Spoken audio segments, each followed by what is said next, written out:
Here in Texas, we have more exotic animals. You know, the black-buck antelope from India and Pakistan. There are more of them in Texas than there are in their original homelands.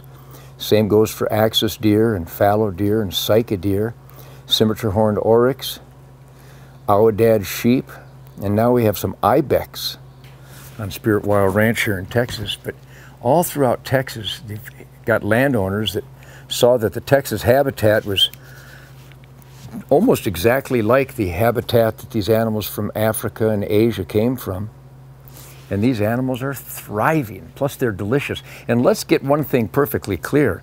The reason these exotic animals are thriving in Texas is because they have tangible value for the owners, and the owners will manage them for healthy, thriving eternity, versus in the lands like Pakistan and India, where you're not allowed to hunt them.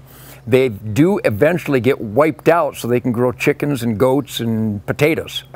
It's got to be something of value to come off the ground that you own or that you manage.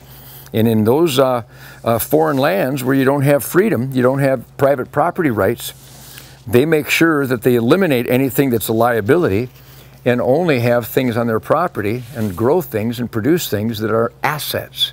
And here in Texas, like across America, you have wildlife assets where we, the people, own them.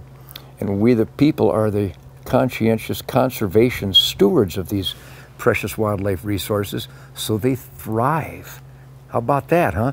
Too bad your children don't learn that in school. They intentionally left that lesson of resource stewardship out of our education system so that people would get to be so stupid they would somehow think that animals have rights.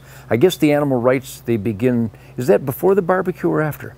I'm not sure when the animals' rights begin, but it must be at some magic moment. Nah, the dumbest thing I've ever heard.